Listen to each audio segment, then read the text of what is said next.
So Janet is in need of a second date update this morning, and we're going to do our best to do what we do. Hi, Janet. How are you? Hi, guys. Nice to talk to you. You too. Nice to talk to you. Have you ever been on second date update before? No, this is the first. Okay. Well, welcome in. Let's start for the beginning. How did you meet Corey, and how'd that first date go? Right. So I actually met him at a dive bar when I was out with a couple of friends, like not looking to meet anyone. And we were playing pool, and these guys just started talking to us, and we got along really well. And pretty quickly, they were buying us drinks, and we were having a really good time talking with them and like goofing around. One of my friends was really hitting it off with one of the other guys, and they kind of were off on their own. Then they ended up leaving together, so I was left with Corey. And there was like a lot of chemistry there. Like he was flirting a lot, and I was taking it all in, and it was super fun and all that fun stuff. So you didn't feel like you were, oh, great, now I'm stuck with this guy. Or pissed at your friend for abandoning you. I mean, like for a half a second, but it worked out kind of thing. So we were having a good time before, and then it just kind of got better.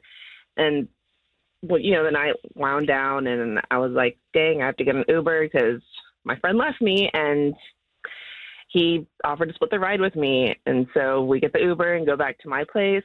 I invite him in, and we have a lovely time. And he left the next morning super happy and, kissed me goodbye and said he'd talk to me later, and I haven't heard a word.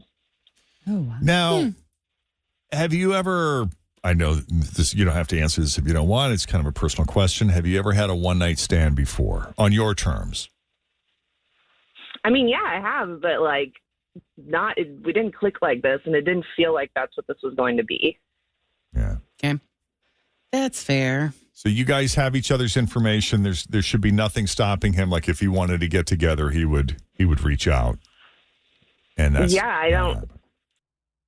Hey, it's Brian. And hey, it is Murdoch. Welcome to the Rock and Roll Story Guys podcast. It's a show where two best friends sit around and talk about rock and roll rumor and innuendo. We used to work together. We booked concerts together. We've done very bad things together, seen things we shouldn't have seen. Wait. We've seen the movie Very Bad Things together. That's what he means. Right. And you write the letters. You determine what we're going to talk about on our podcast. It's a whole lot of fun. Download the thing now wherever you like to find audio to put in your ear holes. It's Rock and Roll Story Guys. Unless something else is going on. Right. You think he was feeling a connection worthy of exploring a potential relationship? I thought so, yeah. Was there any conversation like that? Like, hey, I think there's some possibility here. Or was there any future planning? Like, we should really go together and try out this restaurant sometime. Or, it'd be fun to go to a UC basketball game or together or, anything like that. Not specifically, but we did talk about hey, we should do this at some point or this or that. Like nothing's set in stone, but we like a lot of the same bands and some are coming to town. So it was loose plans. Okay. All right. Well, we'll take a break. When we come back, we'll call Corey and we'll see if there's any hope there of reunion, getting together again, hanging out as Second Date Update continues next with Jeff and Jenn at Q102. She was out with some friends, and so was he. The two groups kind of intermingled, and her friend went off with one of the guys, leaving her with Corey, who turned out she had some pretty good chemistry with. By the way, is there a bar that's actually named Dive? That's a brilliant name right there. What are you going to call it? There are some. It's not a very impressive bar. Well, I'm going to call it Dive because that's what it is. Here, I looked it up. There's one on Shortvine. Brilliant. Oh, look at that. I hear it's actually a nice place, though. It could be. Yeah, so they went back to her place, and he left the next morning happy. And here we are. There were some inferences that led her to believe they might get together again. Hey, we should do this. Hey, we should do that. It's not like she's never had a one-night stand before, but this felt different. So we're going to call Corey and kind of put him on the spot a little and see if he's open to seeing Janet again. Is there anything else that I left out that you think is important, worth mentioning? No, I think you hit them all. Okay, Cool. Let's call Corey.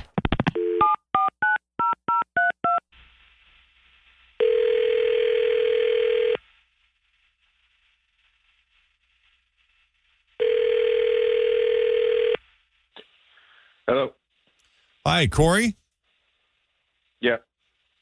Corey, it's Jeff and Jen at Q102. How are you? Oh, no way. I listen to you guys all the time. That's Awesome. cool. That makes it easy. Yeah. What's up? Oh, not much. I've never been on the radio before. Lucky you. I He's love got a this. pretty good voice. I Lucky feel like day. just from jump, I'm like, you might be good on Yeah. this. Well, listen, yeah, you do have a great voice, and you've never been on the radio before, so let's have a chat if you're up for He it. sounds very friendly and energetic as well, Very which I much do so. appreciate. Thank you. By the way, we spoke to someone earlier this morning who had some nice things to say about you. You got some Oh, yeah? fans out there, and one of them is Janet, who you met recently at a bar, spent some quality time with, told us what a nice guy you are. Okay. And no, I mean, it wasn't anything bad. She just had said she was very impressed with you and thought you might be someone she'd maybe like to get to know better.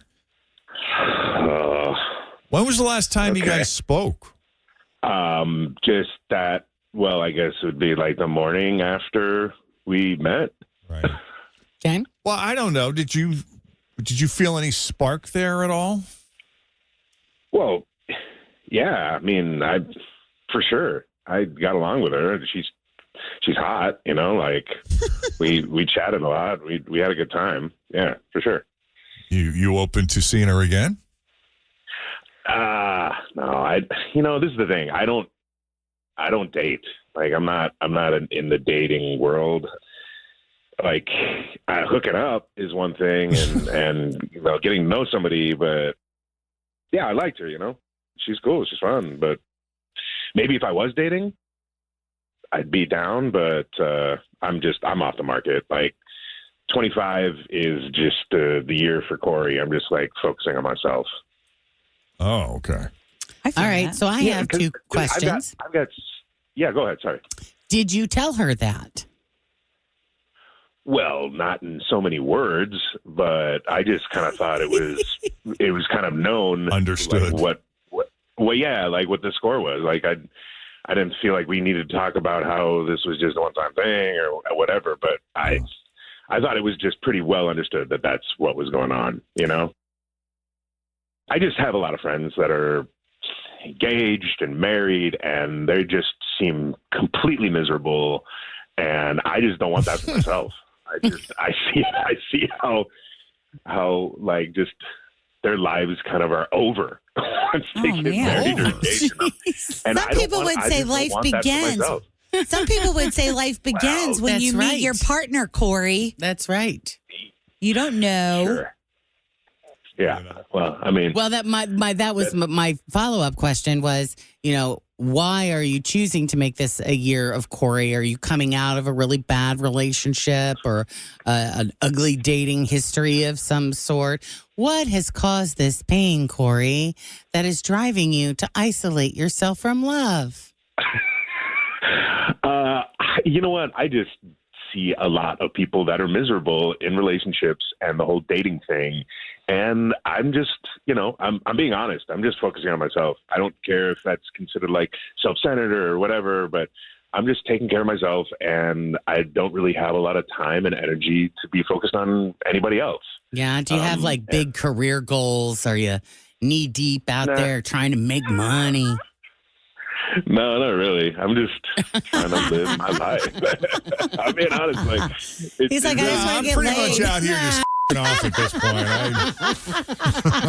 Seriously. I don't even really have many goals. But What do you Oh my want? God, It's you're like the 25. ultimate challenge for a woman. You know that, right? 'Cause Oh, God. you are obviously charming, right? Charming, funny, got a sexy voice. Seems like Knows you what he have wants. Yeah. very, very great personality. You're making it a year of you, and it's like women are going to try to be the one that That ties changes them your down? plans. Yeah, but what Turns about that if, on its head. what about if you really, really, really liked somebody? You're still just gonna. Are you open? Yeah, like to even What maybe taking on a friendship with benefits, but yet still thinking about yourself. Yeah, we've got Janet on the other line here. And Janet, if you want to jump in and join the conversation. What are you thinking, Janet? Like, do you see Janet as someone you could potentially do stuff with and have fun with, whether you're in a relationship with her or not? Yeah. I don't know. I mean, maybe if, like I said, like if I was dating, then sure. But I'm just not doing that right now. I don't really see it. I don't. He's all about loving and it's leaving. not my bag right now. What are you thinking as you listen to this, Janet? I mean, you could have told me that before you slept with me. I mean, yeah, but then I guess my question to you is, would you have slept with me? Probably not, but that's answer enough. Yeah, exactly. Well, and I asked Janet earlier if she had ever had a one-night stand before, and you answered yes. And I'm curious, like when you have a one-night stand, I would ask anyone who's had a one-night stand, who goes through the discussion? Like, how do you know it's understood, or is it How do understood? you know it is one? I did. I had that discussion with Scott. Yeah. The first night that I told met him, I was like, if we were to hook up, I don't want to talk again because it's very, like the way that we met was we met through mutual friends. And usually when like mutual friends are hooking you up or whatever, and you decide that you don't want to, like the ghosting part comes in, it gets really weird because it's like, well, why isn't he calling me? Or why isn't she calling me? And does she like me? What did she say? And I didn't want any of that because I had been down that road before with like the friend putting you guys together. And we didn't do anything. Like we made out and then we just became friends and then ended up dating like, a year later. But I think you got to put that conversation out there. Maybe, but I don't. In the moment, it kind of ruins the vibe. Yes, it does. That's true. You don't want to kill that. Which is why, as a guy, like if you like as a woman saying that to a man, he was kind of like, "Oh, okay." So that was like kind of like a lock on getting him to call me again. It was all with purpose. I and wouldn't say that intention. it always works out. This might be a very typical, like not typical situation. Well, Janet, I apologize. We kind of filibustered here Yeah, I'm today, sorry. and we haven't really given you much of an opportunity to speak. I'm sorry. I mean, I got my answer, so Yeah. I guess it is what it is. Right. Yeah. Well, we appreciate you putting yourself out there anyway. And Corey, thank you for taking the call and for being so honest. It was a bit on the blunt side, but we don't want it any other way, I guess. Refreshing. Yeah. Yeah. Well, and like, I hope she's great. Has a great life, all that jazz. And it was fun, and no hard feelings. I guess I don't know. Okay. Thank you both for coming on Second Date Update. Best of luck to you in the future. All right. Sorry, Janet. It's all right. Thanks, guys. All right.